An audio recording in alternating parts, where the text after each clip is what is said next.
nakatanggap si Adan ng mga unang bagay na pangmundo kakatapos ng mga bagay na ito. Inutusan ng alahaya Baawa. Iaawa ang anghel na si Gabriel na pumanaog sa hardin at sabihin sa kerubin na nagbabantay nito, narito, inutusan ako ng alahaya na pumasok sa hardin at kumuha roon ng mabangong insenso at ibigay ito kay Adan. Pagkatapos pumanaog ang anghel na si Gabriel, ayon sa utos ng alahaya Aba,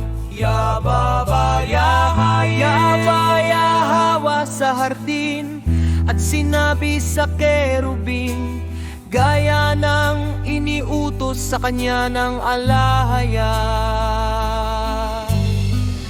At sinabi ng kerubin, Mabuti, at pumasok si Gabriel at kinuha ang insenso. pagkatapos inutusan ng alahaya ang kanyang anghel na si Rafael na pumanaog sa hardin at kakusapin ang kerubin tungkol sa mira upang ibigay kay Adan. At pumanaog ang anghel na si Rafael at sinabi sa kerubin gaya ng iniutos sa kanya ng alahaya. At sinabi ng kerubin, mabuti. Pagkatapos pumasok si Rafael at kinuha ang mira, mga gintong tungkod ay mula sa dagat ng India, kung saan naroroon ng mga mamahaling bato. Ang insenso ay mula sa sila ng hangganan ng hardin, at ang mira ay mula sa kanlurang hangganan, Kung saan nagmula ang kapaitan kay Adan. at dinala ng mga anghel ang tatlong bagay na ito sa alahaya sa tabi ng puno ng buhay sa hardin.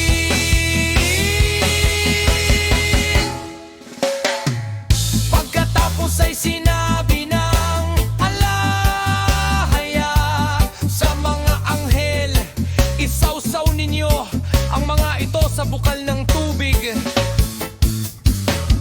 Pagkatapos ay kunin at wisikan ng tubig nito kay Adan at Eva, upang sila'y maliwagan ng kaunti sa kanilang kalumbayan, at ibigay ang mga ito kina Adan at Eva. At ginawa ng mga anghel ang ngayon sa iniutos ng alahaya sa kanila, at ibinigay nila ang lahat ng mga bagay na yon kina Adan at Eva sa tuktok ng bundok na pinaglagyan sa kanila ni Satanas nang niyais niyang tapusin ang kanilang buhay.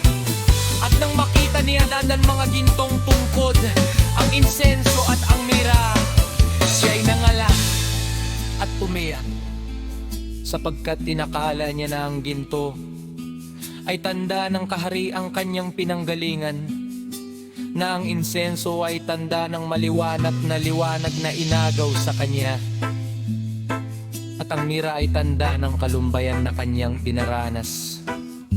Ginawa nila ang kanilang sarili na mas komportable sa yungib ng mga kayamanan sa ikatlong araw. pagkatapos ng babae na ito, sinabi ng alahaya Aba, Yahawa kay Adan, humingi ka sa akin ng isang bagay mula sa hardin, upang maaliw ka rito at ibinigay ko sa iyo. Ang tanlang gandang ito, kila upang